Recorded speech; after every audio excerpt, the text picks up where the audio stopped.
Well, good evening, everybody. Welcome to Lit Up, the Southern California News Group's virtual program on authors, thinkers, and the literary life of Southern California. Thank you to our Reader Reward subscribers and to all of you who've made this such a success. We appreciate it. I'm Sam Dunn. I'm a senior editor at the Southern California News Group, and I'm also an author myself. Before we get started, here are a couple things to know. All of you who are attending are muted to allow for the free flow of conversation among the panelists, but if you have questions or you have a comment, please use the Q&A feature or the chat feature on the Zoom toolbar at the bottom of your screen. We're going to be monitoring questions and comments, and we're going to respond as much as possible. This session will be videotaped, and a link is going to be sent to you, and it's also going to be posted on the SCNG YouTube channel, and also please check our websites. So this season of Lit Up is sponsored by the Goswami Clinic in Newport Beach, California. So here's a word from them. Happy holidays. I'm Dr. Goswami and I practice in Newport Beach, California. This has been quite a year for all of us, and I can only imagine why we can't wait for 2020 to end. However, there is a silver lining, and I think we should realize that the most important lesson we can learn from this year is really taking care of our health and our bodies. That is an extremely important thing that we should devote time to. The interesting concept is that our body is run by stem cells, and these stem cells can be kept healthy provided we take good amount of exercise and eat healthy. So those simple principles are going to be extremely important as we make our resolutions for 2021. To that end, this year also marked the release of the book, The Stem Cell Cure. This was co-authored by one of my patients, and it's an extremely interesting journey into the world of stem cells, which we all carry within ourselves. So if we are healthy, our stem cells are healthy, in turn, we'll be able to fight a lot of the problems that come our way. Happy holidays. Thank you, Dr. Goswami. His book, The Stem Cell Cure, is available on Amazon and at Barnes & Noble. Now it is my distinct pleasure to bring up our host for this evening. Her work has been heard on NPR's Morning Edition and This American Life. She's a contributing editor at The Atlantic and host of the syndicated Radio Minute, The Lowdown on Science. Her book, published by W.W. Norton, was The Madwoman and the Volvo, and her most recent book, also by W.W. Norton, is The Madwoman and the Roomba. Please welcome, beaming from Pasadena, our favorite madwoman, Sandra Singh-Low. Okay, Hello, hello, Samantha. Why did I foof my hair? You'll be learning about that in a moment. So tonight we are seeing stars. We are seeing stars tonight, and I try to be a little festive tonight because it's a joy to see you on this festive evening, on this final episode of this series and of this year. Oh my gosh. So, and I want to say that even though we're still in a pandemic, we're still being careful, we're still staying in. There is light at the end of the tunnel, even on almost the darkest time of winter. We're just a few days away. A vaccine is coming, a new year is coming. And, you know, here we are at the holidays. It's about joy. And I'm just saying, in this pandemic holiday, think about it. A year from now, we'll probably be meeting in person, and I'll have to wear pants that zip up. So this is the last holiday to stay in and eat every cheese log that the UPS guy delivers. So that's a good thing, you know. But speaking of joy, our guests. Today we have Lynell George speaking on Octavia E. Butler and the joy of creativity. We have Peter Frampton. Hair flipping. We'll talk more about that in a moment. And Marilu Henner, my beauty idol. Yes. Yes, she's fantastic. And a fellow redhead from Taxi, yes. Evening Shade, Dancing with the Stars, Celebrity Apprentice. She, again, on almost the darkest part of winter, she is like eternal sunshine, with the exception of the fact that she is very, very healthy. So we may talk about, have a healthy holiday with her. I might have to put my cheese log down when she comes. You're such a bad influence. I am a bad. All right, but speaking of which, as in the Great British Baking Show, we're gonna wave bye-bye.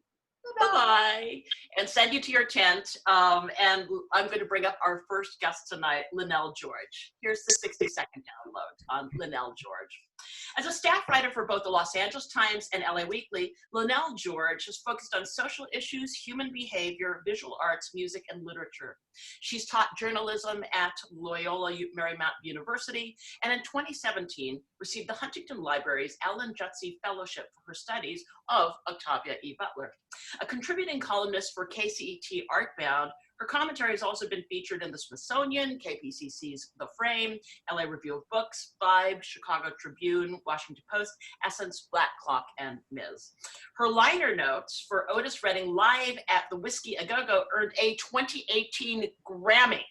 She's the author of No Crystal Stair, African Americans of the City of Angels, and After Image, Los Angeles Outside the Frame. Her latest book that we're going to be talking about tonight is A Handful of Earth, A Handful of Sky, the World of Octavia E. Butler. Welcome, Lynell. Thank you. Thank you for having me. I'm so excited. It's so good to see you. Okay, well, Octavia E. Butler is such a groundbreaking writer and such a fantastic author. Can you, for viewers new to her work, could you just give us a little thumbnail intro? Sure. She is also a Pasadena native. Pasadena. That's right, Pasadena, North Pasadena. She was a science fiction and fantasy writer, but also wrote all kinds of literature, essays, and think pieces. But she was a MacArthur genius. She was the first science fiction writer to be awarded a MacArthur.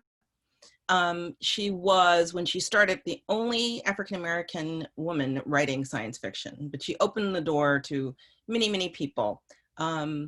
She was towering in talent and in stature, and often would refer to herself as the tall girl who was always writing, and was seen around Pasadena in an iconic sort of way. People remember her to this day.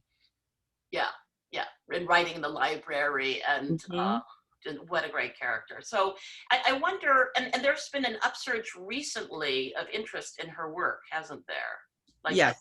Yeah, Ava DuVernay and many Hollywood producers have projects in motion. And why do you think that she's particularly of interest now in this particular time? A lot of her work seems to have predicted the moment we are living in, with the political chaos and the climate crises, and neighborhoods, the tension in neighborhoods, homelessness, just this fraying urgency of social life. She seemed to be prescient, and yet she would never say that she did not see herself as a seer. She saw herself as someone who was paying attention, and she wanted us to pay attention. So the book that just for the very first time made it to the New York Times bestseller list, Parable of the Sower, is the book that really is set in 2024. And it is eerie. It's eerie. It's how close she got it. Yeah, it seems so futuristic, but that's just a few years away now. That's exactly true. Yeah. And right, and so there's good reason to have that kind of general interest. I mean, can you say what drew you personally to her work? I mean, your cultural coverage is so extensive. You've written about so many different people and things. What's about Octavia E. Butler's work that drew you particularly? I was actually commissioned to do a piece. Her archive is stored at the Huntington Library in San Marino. And she gave her archive to the library. And in 2016, it was the 10th year anniversary of her death. And so a local nonprofit, arts nonprofit, Clock Shop, wanted to do a year-long tribute to Butler, and several writers and artists were commissioned to do a piece. And that's how I got into the archive. And I really thought it was only going to be a couple of months that I was going to be working on one piece, a posthumous interview with Butler. And 4 years later, I just became immersed and started really digging deep, because I was really fascinated by her creative process. So before I ask you more on that, because I know your book really thinks about the creative process and looks at how she thinks about it. Can you share a little bit about what it's like to be at the Huntington and do research in the libraries? Because it's kind of, they don't let everyone in. Right. Right. And so are there protocols when you go in and look at historical papers? Yes, absolutely. You sign up for your reader's card and they vet you.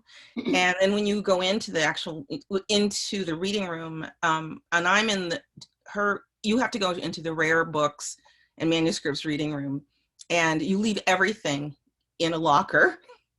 It used to be that you could bring a notebook and a pencil, and now you go in and there's paper there for you, and you can bring your computer, and you can bring your tablet to work, but you're given paper and you're given a pencil, and you sit down and you order your boxes, and the boxes come out. You're called, and sometimes you have to wear gloves, and sometimes you have to put books in cradles so the spines don't bend and break or snap. So it's like it's very, very, very quiet. That's the other thing. And very, very cold, very, very cold, so that to protect the materials. Yeah, no exploding fountain pens.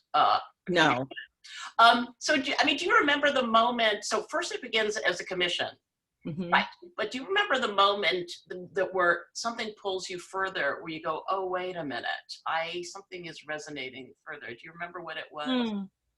It's a really good question. I think once I started to go down this rabbit hole of marginalia, I fell really hard for the marginalia, because there's something about looking at somebody's, drafts and seeing how someone works that way.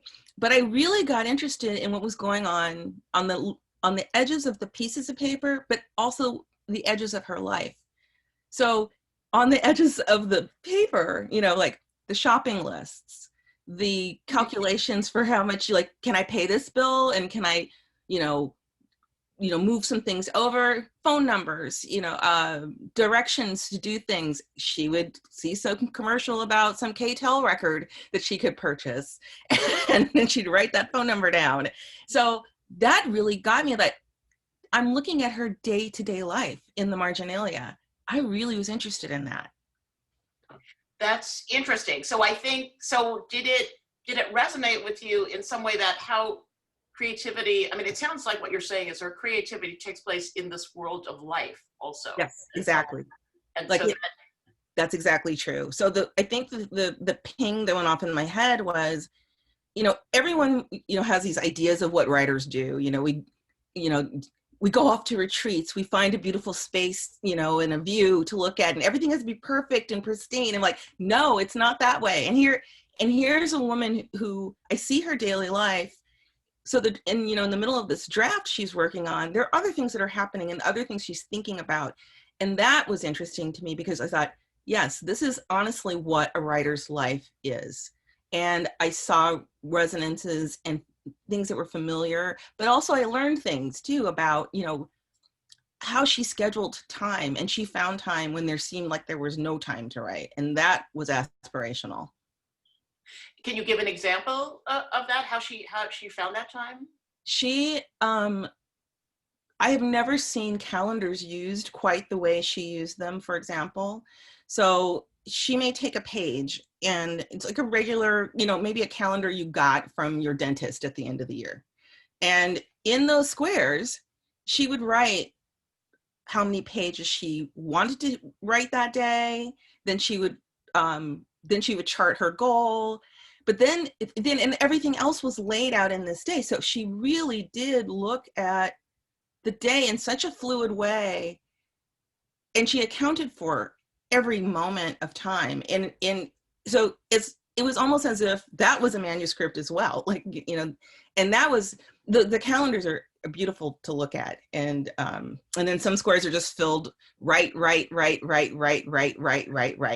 And but it was her priority. And so yes, so they're visually beautiful.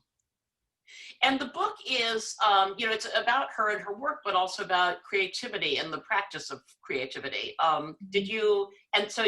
So what made that journey happen? How did you decide to do the book in this particular format? there was something about the objects in the archive. It's a very unusual archive because she wrote on everything, because as we were saying, like her creative process just didn't stop. It was like she's grabbing at things like magazine blow-in cards for subscriptions. She's writing on that. She's writing on Post-its. She's writing, and she would store everything, and she saved everything. She wrote on the back of envelopes, on the back of bills. And I would look at this way of like of her organizing her thoughts, and it was almost like I can't let anything go away because everything seems to be important. I may not have that thought again. So there was something about like seeing those and touching these objects that she used every day, and everything felt, not to be woo-woo about it, but it really did feel like they had energy and power, and I thought, how do you tell someone's story with objects? What are the things that were absolutely essential in her life that allowed her to create herself? So her library card, something she used all the time, and she read herself through the library. Her bus pass, her notebooks, and she had different notebooks for different things. So there was one notebook that was for the fiction, and then another that was for which she called sessioning, which was different from her diaries. Sessioning was about like dealing with problems, and she just wrote out all of her problems and how she was going to figure out how to untie knots in her life or blocks in her writing. And then these beautiful like childhood diaries where she just documented everything, things that happened in school, her dreams. But even at a really young age, she was in her diaries scheduling time to write and read over the weekend. Yeah. So, and a viewer, Adrienne Bass, has just asked, did she try and write most every day? It sounds like that. Yeah, absolutely. Every day. So do you feel like, pivoting forward, both for yourself, did something in Octavia Butler, in her method and her creativity, change something in the way that you create or write? And is there any advice like surprising advice or surprising insight that came out of what she does that could be shared with other creative people? The thing that really struck me, and I haven't applied it yet to my own life, but it was the thing that really struck me about her, is this: she did not have a lot, but she was not focused on what she didn't have. She focused on what she had. And even though these were really modest little, dime store notebooks that she worked in, like she didn't have some fancy moleskin, she, and she didn't, for years, she didn't have money to build a library. Once she did, she bought books all the time, but she went to the library. And this idea of like, don't tell yourself, no, you can't do this because I don't have all of the proper things. She figured out how to use what she had, and she did it brilliantly. And she created a miraculous life with it. That's so inspiring, and especially for these times when people are shut in the pandemic. Exactly. And kind of like use what we have and things that we have. Well, thank you so much. This is so fascinating, and and the Anne Heron says thank you, and Rennie says it's so fascinating. So yeah, it's a great discussion. So thank you so much for being with us, and we'll look forward to the book just out. Lynell George, her newest book is A Handful of Earth, A Handful of Sky, The World of Octavia E. Butler, from right here in Pasadena. I'm just out on Verso Doubleday. Thank you, Lynell. Thank you. And next up, I gotta do the hair. Peter Frampton. Samantha, come back. It's your moment. Oh my God, there are the albums. Oh my God. Like, oh yeah. Dude, Frampton. I mean, come on. He is obviously a legend. A legend. He was like on the road to rock stardom from childhood, essentially. He was the lead singer and guitarist for The Herd, and then he co-founded one of the Humble Pie. Yeah. Humble Pie. Yeah. He was part of that tight-knit collective of British, musicians with the Rolling Stones, the Beatles, and the Who, and you know, and then he comes up as a solo artist with Frampton Comes Alive, which was one of the best-selling albums of all time, 18 million sold. It was the best-selling album when it came out. Over 18, it was the best-selling album of all time, record breaker. But Samantha, this is just bio. I think that when we were prepping this, and as you know, running Lit Up, we try to be very literary and important. But there was something when we were prepping for this, we kept going, unconsciously doing weird things with our hair. It's like, so I think, that we kind of the teen girl screaming thing. And what's interesting, as we will see in this pre-taped interview, it was such a fantastic conversation, and the whole thing will be put up on the website later, but this is an edited version, that he's not really about the teen girls screaming. Not at all. He's really a music geek. I mean, really cool. Really cool. This guy. Anyway. So, and with that, and let us get to the interview. And happy birthday, Gloria.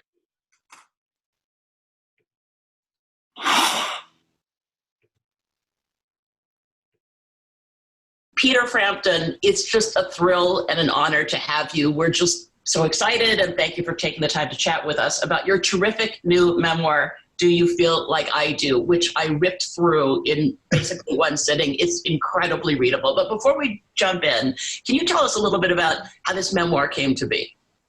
Well, it had always been mentioned by friends and managers and, over the years. And I just, it's not, if I ever do one, it's not time. But then when we made the decision to do the finale tour, which we're still in the process of doing if we ever get to do Europe and the rest of the world. I just spoke to my manager and said, look, unfortunately, my muscle disease, IBM, inclusion body myositis, is progressing, and we ought to be careful what we book. So I was just going to do my first co-headline tour with Alice Cooper, who we've been friends for years. So we were so excited, but we had to, he said, well, then we probably need to make this your farewell tour. So at that time, it seemed, well, this might be the time to do the book as well, so, and seeing as I'm doing the finale tour is really a story of my whole career, music from the whole career, videos and cameras, and it was the biggest production I'd ever had. So, and it was highlighting my life basically, and so I was in that mode of remembering all this stuff, and there it is. So that's when Alan Light came into the picture, and I love what he does, a great writer, and we got together and started to do this. So it is so fun to read, and I think particularly starting with those early days in the 50s when you picked up the banjo-lele, which was one I never heard of, which I think comes from vaudeville. And then it just seems those early days in the 60s running around in London and the outskirts of London with the Beatles and the Who. I mean, was it fun? Can you tell the viewers a little bit of what that was like? And was it fun writing it? Because it's really fun to read it. Oh, yes. It was, well, I have to say, let me quantify that. It was fun doing the first part and the last part. The first part being sitting with Alan and just literally for weekends after weekends, we'd sat for 2 hours a day and just he asked me and I told the stories, and we taped it on our phones like you do, and then, of course, it's put into this huge manuscript that's about everything that I said on that tape. And then the difficult part, editing it and making it sound like I'm not a rambling loony,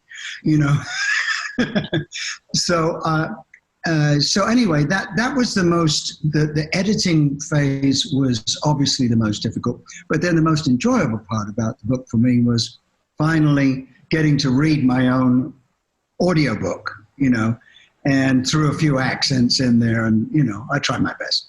And but it was, each day was like a performance. It was me narrating my story, and I really enjoyed that. And I hope people that listeners to audiobooks enjoy it too. You were very young. You were a very young musical prodigy, and I remember that we think of you, of course, as a rock god. But I mean, there is one. I think just in a little bit of context, it's kind of like when you were at Bromley Tech. Yes. You had a band called the True Beats. We're all in the age range of 10 to 15 years old. And you heard the Beatles. You broke an England with Love Me Do, and then I love what you write here. Everything has changed now. The first time you saw the Beatles on television doing Love Me Do, you said, this is something different. This is phenomenal. They're singing upside down Everly Brothers harmonies, but they're playing through Vox amps like the Shadows, and it sounds great, and they all sing. So it's kind of like you are, people think of you as this rocker, but you were kind of a guitar nerd, as a young person, right? Absolutely. That's all I wanted to be. I mean, the Shadows were you mentioned there, were a predecessor to they were the instrumental Beatles. They were Cliff Richard's backup band. Cliff Richard ruled the charts, and so did the Shadows with all these instrumentals. So when the Beatles came along and started singing, plus they were all fans of the Shadows. You could tell, it was they morphed into the Beatles, and it was just something that I was very lucky to find players, when I was very young that wanted to do all this, and it was, and I was even writing instrumentals and songs when I was, 10 or 11.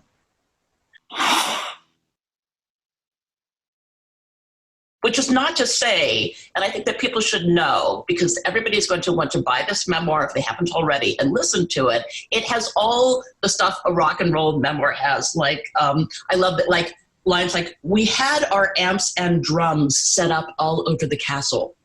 That's like, but then there's also that story of when early days, the Herd and the Who go on tour, and do you remember this, that you write about the fourth floor story window? Okay, can you tell viewers? Yes. Yeah. Okay. Well, the Herd were brand new hit makers. We had a huge hit called From the Underworld in England and Europe. And so we got the Who, Tremolos and Traffic and Marmalade were already set to do this package tour of England, probably 2.5 weeks, something like that, 3 weeks.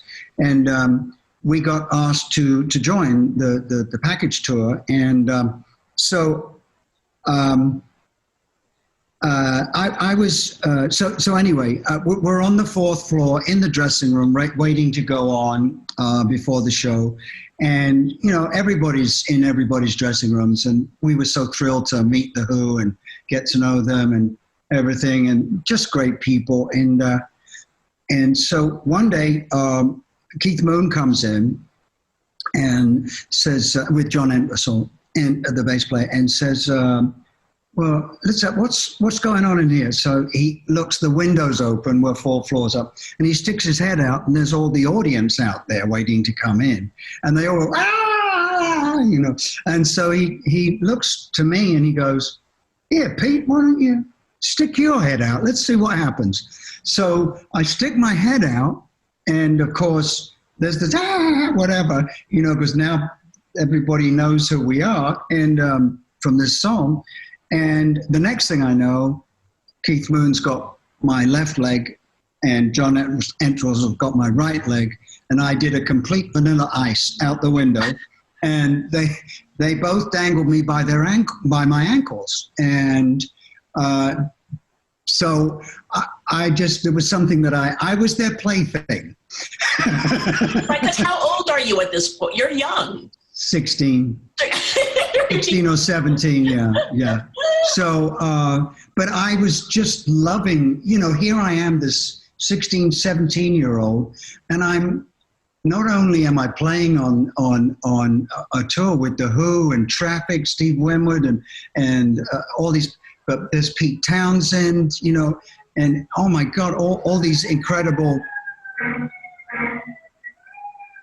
There they are now. The police are at. I just wanted to wait, if you don't mind editing. So there's Pete Townsend in there, and it's just, they're all, when I come up, I'm completely red-faced, but laughing because everybody else was laughing, and I thought I'd better go along with it. So, and then another time they tied me to a radiator, I think. So Pete Townsend reminded me of that not too long ago, actually. So, but then Keith and John would travel in Keith's Bentley. And so I didn't travel with the herd. I got you know, hoodwinked and taken on, and I was shown how to rock and roll. Let's put it that way. By the best. I mean, he's notorious, Keith. The two of them were notorious for pranks and all this. So I was just on cloud nine, you know. It was just so fantastic. And they're all just great people, really nice. And of course, they were both friends until we lost them both. But yeah, it was a rude awakening to the life on the road. Yes. And there's this great sentence that you have that where you say, for me, it's always come down to the conflict between the looks and the playing. Yeah. Can you, you know, yes, and the photography of yourself and.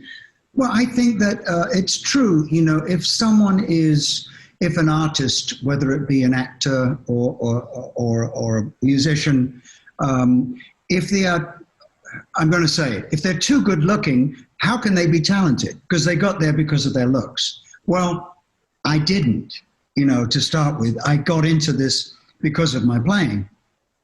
So by the time the first time it happened was with the herd. I was the lead guitar player, not the singer. I did a few ooh-ahs and shooby-doos, you know, as backup. But I think I sang 2 songs in the whole evening, you know. And so when we got these very successful managers who also wrote incredible hit songs, Howard and Blakely, when they said, we've got a song for you. So they brought us all into their office and they sat us down and they said, here's the song. What do you think? And we all went, it's all right. You know, we didn't write it, so we weren't thrilled about it. So, but it was a good song, you know. And so they said, and Peter's going to sing this. And the room went like, what? You know, and I said, but I'm the lead guitar player. I don't sing. These are the 2 lead singers, you know, Andrew Bown and Gary Taylor. And they said, no, you'll sing this. And we want to try that. And it was obviously because of the way I looked. It wasn't. Now this is the first time it's coming into play. And everybody realized, you know, that's what it was. And luckily I pulled it off as a singer, you know. But it wasn't my comfy spot.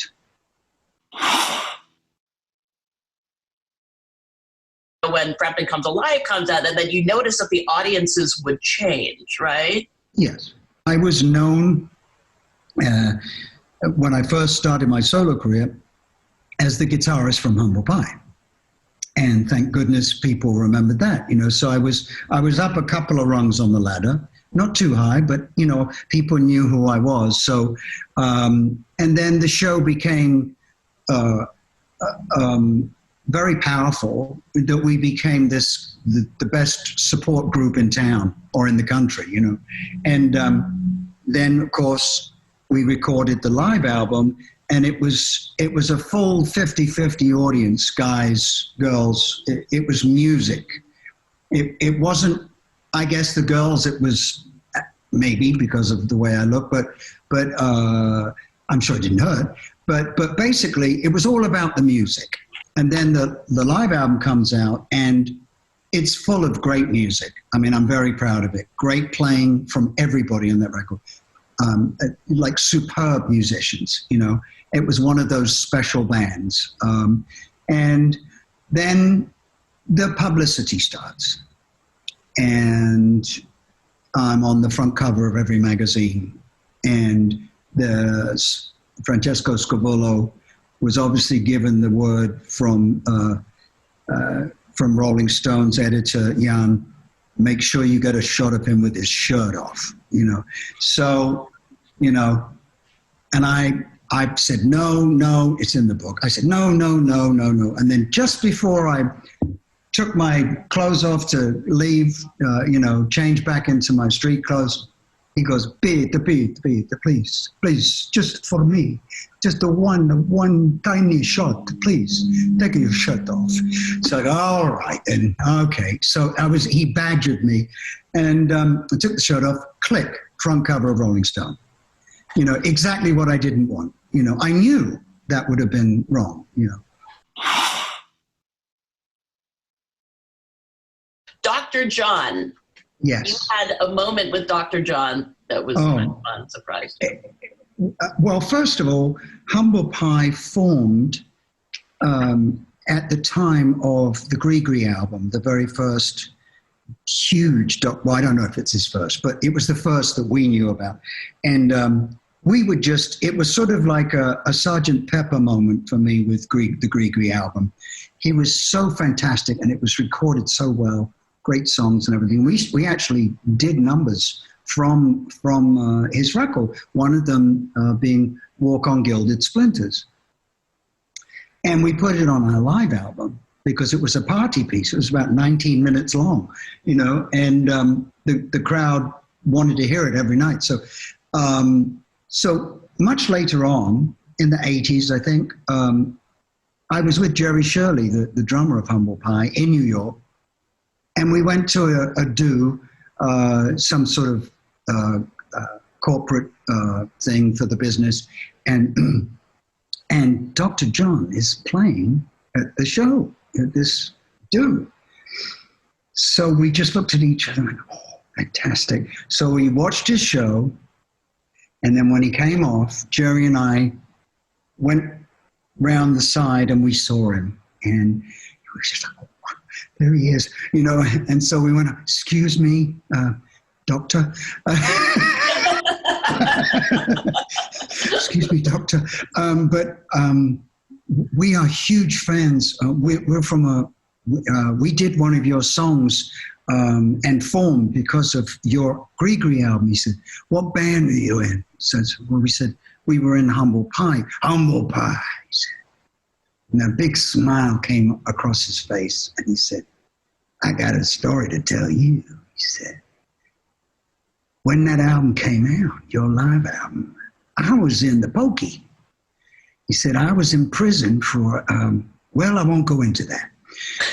But I couldn't afford to get myself a lawyer to get myself out on bail. And he said, the next thing I know, my family tells me there's been an envelope arriving. In the envelope is a check.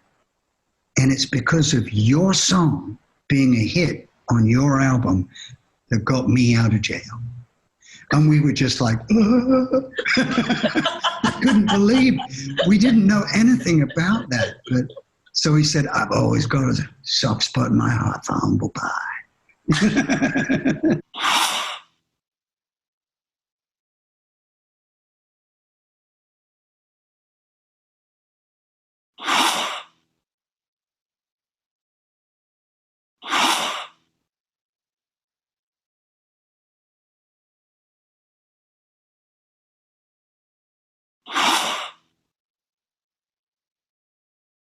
You know what it is? It parallels my career in a way. When it joined me, it was getting me ready for the success with Humble Pie and the success of my solo career. And then it vanished, and so did my career. It's almost like I needed it. I had to have it. And then it came back, and my career was already, you know, rising again, thank goodness. But it was the icing on the cake again. It was like, it came back, you know. I got goosebumps.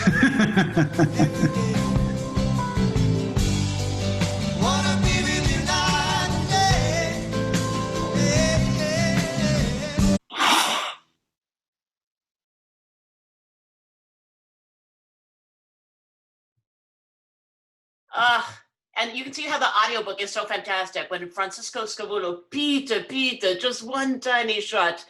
So really, and you can listen to the whole interview on the website because he's a sheer delight. That's a hard act to follow, Peter Frampton, but we are ready because I'm really super delighted and honored that our last guest of this series, of this show, and of this year is the amazing Marilu Henner.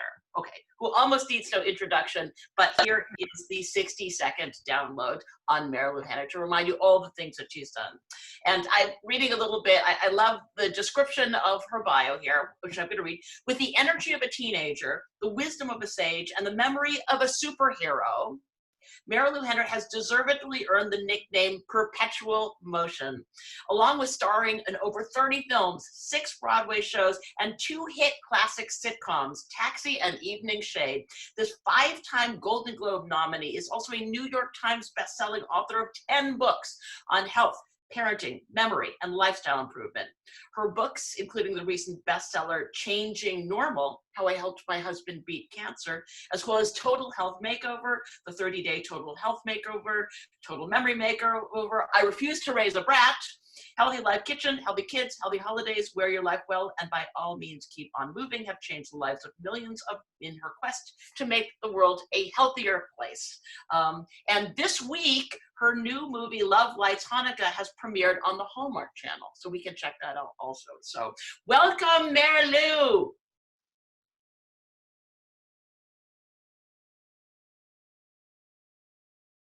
Marilu. There I am. Yay! Yay! I gotta get out of there. Okay, there we go. Yay! First of all, I'm like so blown away by both of your guests. I can't believe. I'm like, well, wow, thank you so much. And I know how much I love you. And both of us have makeup on and we look good and everything else. Oh my God, for you to say that, and I have to do the hair whoosh again, but your hair is like perfect. Yeah, but, for sure.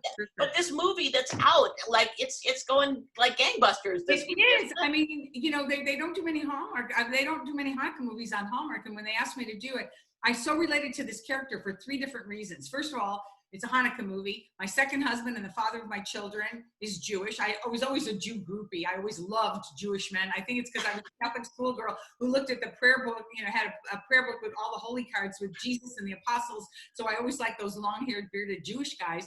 And so I married my husband. My second husband had 2 beautiful children with him, Nick Lieberman, who's a director, Joey Lieberman, who's a writer and an international bridge player. And so we celebrated both holidays. So I related to that.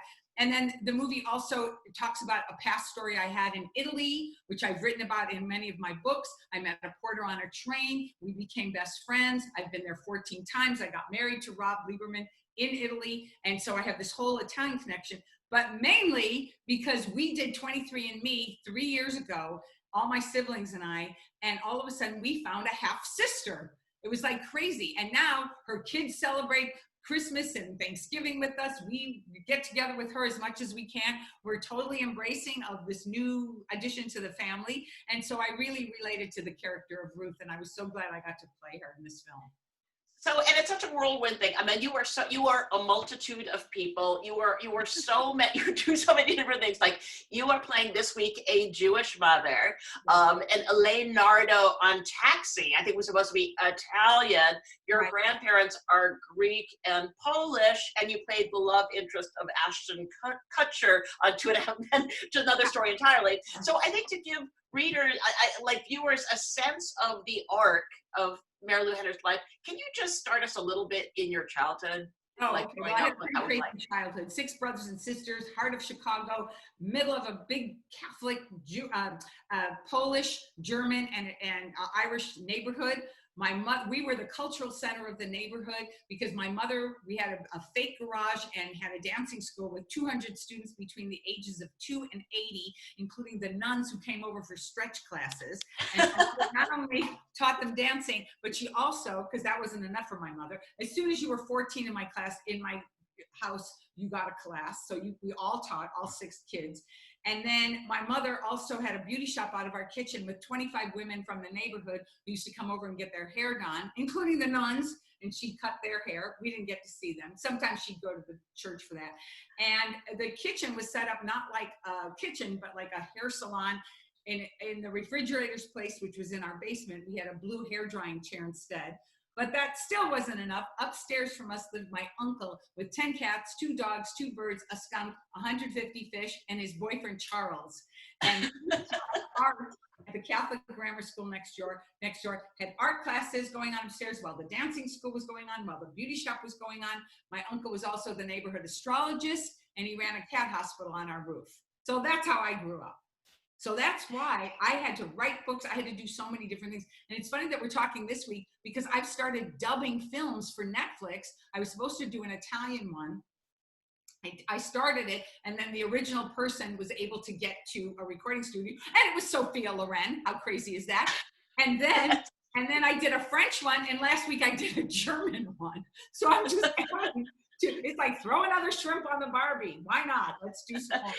So multicultural. Okay, so what happens? And we have to rip through your life story like pretty quickly. It's so interesting. Okay, so you go on to have this amazing career, you know, kind of like hit sitcom, America's Sweetheart, etc. And you have this this astonishing memory, you know, where you remember everything that happens. Like I could say 1974. Where were you? Although of course none of us were born yet. But then, you know, and then part of the journey, I think that setting up your books that are so healthy and thoughtful and spiritual, because at 17, like your dad died, right? Yeah, my father passed away at 17 from a massive heart attack during a Christmas party at our house. And actually it was a tragic story during a fight with my brother who had gotten into some liquor, and it was just like a flash in time, and it changed our lives forever.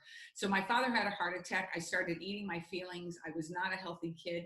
I was like a stupid teenage yo-yo dieter. I really struggled with that part of it, up, down, up, down. And then when my mother took ill with arthritis, I said, it's not about my weight anymore. Stop thinking about weight and all that stuff. Start thinking about your health. So I started seeing my life through the prism of health, and I said, or the filter of health. And I said, if my mother gets out of here alive, because she was taken ill, and dance teacher who lost her leg, and it's just a horrible story. I said, if she gets out of here alive, I'm going to learn everything I can about the human body and change my life. And if she dies, I'm going to still do it for my brothers and sisters and me. So that's what put me on the road to health. And it's, you know, it's like paying off for all of us. We've all outlived our parents. I mean, he died at 52, she died at 58. I started writing books while I was doing the Broadway show Chicago, and I was so revved up from all the Fosse, I'd make these tapes and then go work in an office with you know, somebody who helped me with the books, Laura Morton. She was brilliant, and she taught me how to make an outline, because all books start with an outline. And once I learned that, if you write a great outline, the book writes itself. So the outline is like the most important part. I've written a book in 6 weeks because I had an outline that was so in my head first, was able to create it, and then just started filling in the blanks, you know? So it was really, and you know, so I finished the show. I finished Chicago. I did 408 performances as Roxy. And a few weeks later, the book came out, went on the New York Times bestseller list, and my entire life changed after that. Because, you know what, there's nothing, I love acting, no question about it. I love doing the Hallmark. I have to change my bio because it's 57 movies I've done now. It's like I've done 21 Hallmark movies, so we're way past 30. But here's the thing, that, you know, when it's such a different life than being an actress, because it's so personal, and it's so you, and it's so your expression. And, you know, people always say, well, what's like the best moment of your career? And I really think it was writing my first big bestseller, which sold over 1 million copies. And I just felt like this is something I'd love to do. I'm working on a new book now, and it's part of my soul, and I love it so much. So, and the new book, and what's the title of the new book, so we know? I'm not allowed to tell it yet. Okay, all right. So, but I think what's true about you, and I know a good friend of yours is Caroline Aaron, the great actress, and it's hilarious because you're kind of vegetarian and vegan, and she's chain smoking all the time, but still your best friend. So it is. I think what's interesting is that, and of course there was you know, the book about your husband, you know, changing normal. Right, changing what normal is you know, kind of using that baseline thing of being healthy and eating better and looking at stress sort of holistically. It's everything. Yeah, it's a whole picture. That's why I called my first health book Total Health Makeover, because it's not just what you eat. It's how you think. It's how you relate to people. It's how you organize your space. It's how you dress. It's how you carry yourself, your posture. It's dealing with all the different emotional baggage you might have. And it's an ongoing process, you know. So. Right. So it's not just fixing something or cutting something out. It's the whole thing. It's kind of like from the inside out.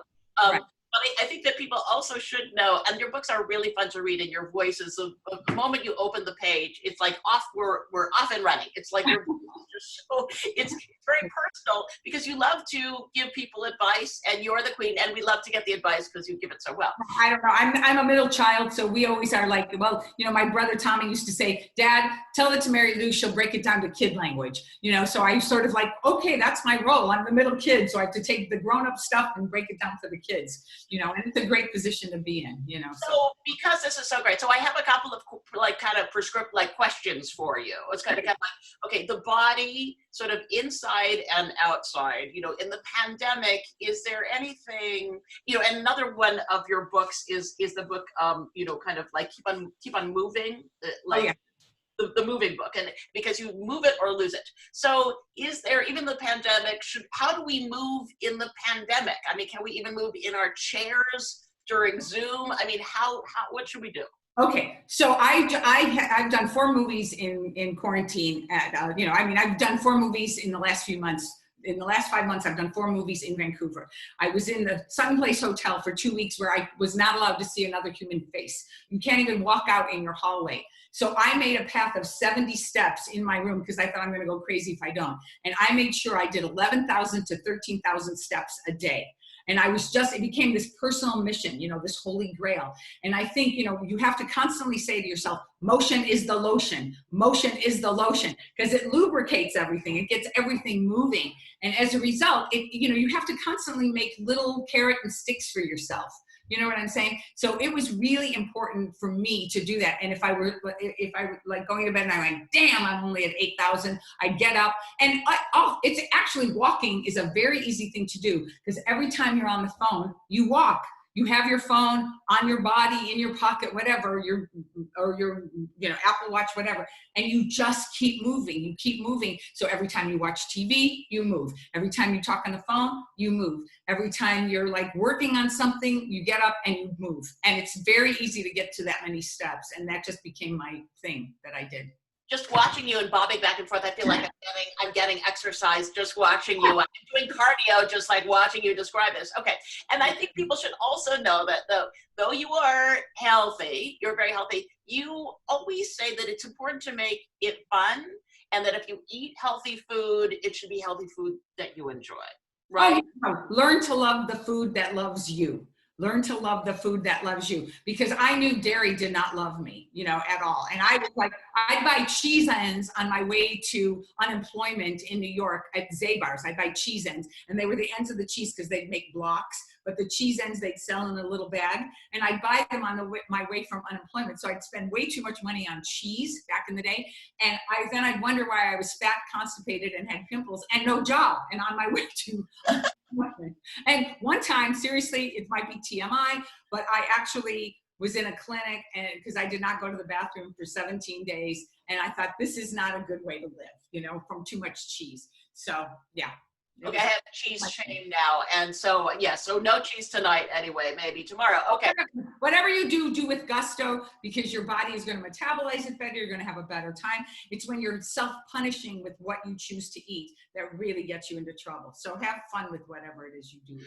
Okay, so for the holidays, for instance, and you have another book, so Changing Normal is How I Helped My Husband Beat Cancer. Well, fantastic book. He's 17 years in remission now. And it's funny because Michael and I knew each other in college. He was my roommate's boyfriend. She's not talking to me to this day. But we reconnected 17 and a half years ago, and he was diagnosed with 2 cancers within 2.5 months of our starting to see each other as a couple.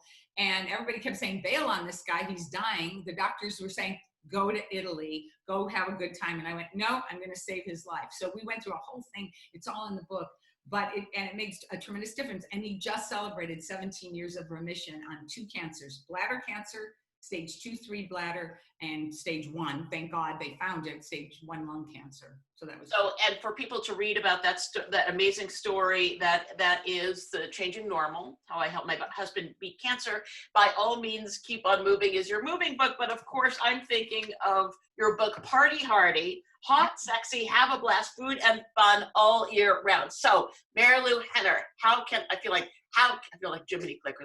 How can we have healthy, delicious, I'm not going to say sexy fun, it's a family show, but fun, holiday fun. Tell us how. Don't make everything just about the food. Make it about the event, make it about the people, make it about other stuff. And don't eat like a pig every day. You know what I'm saying? You have to like balance it. And most of all, move in between meals, you know, or get up after about 20 minutes or something. You know, your brain knows. And really, really, because everybody eats differently. Not everybody eats differently. We still have to honor the human animal that we are in terms of our teeth, our digestive tract, all those things. But there are variances. Some people can handle soy. I can handle soy, but I don't like, oat milk does not agree with me. It blows up my stomach. My sister is the exact opposite. So if we go to Starbucks to get a chai tea, we get, you know, she gets oat and I get soy. So learn to love the food that loves you. Try to figure it out. You know, and I think everybody's so individual. Just have a good time with this. You know, have a good time enjoying your food, because there are some people who are so punishing when it comes to eating, and nobody wants to live like that, you know? So it makes a big difference. But movement is huge, and having a good time and loving your life and you know, the people that you're with. And do it with gusto. Do it with gusto. And the movie is so fantastic. And to also watch your great new movie on Hallmark, Love Lights Hanukkah. It was so delightful. What a blast of joy. Gorgeous. I'm so happy to see you. And I'm so excited that we're working together. I love it, love it, love it so, so much. Yes, more on that next year. So excited. Okay. And to you, Samantha, our other redhead in the room with the hair flip. How cute is Peter Frampton? Oh my gosh, I was like dying there. My God. You know, I feel so inspired, and I want to go create things. I want to go move around. I want to dance. Thank you. Thank you. Amazing panel. Thank you, Marilu. Thank you, Lynell. Thank you, Sandra. This was just amazing. And thank you, Peter. By the way, the full hour of the interview with Peter will be up on the SCNG YouTube channel. I also want to thank our sponsor, the Goswami Clinic in Newport Beach. And as always, I encourage you to read our newspapers and visit our websites to stay informed, and equally important, to be entertained.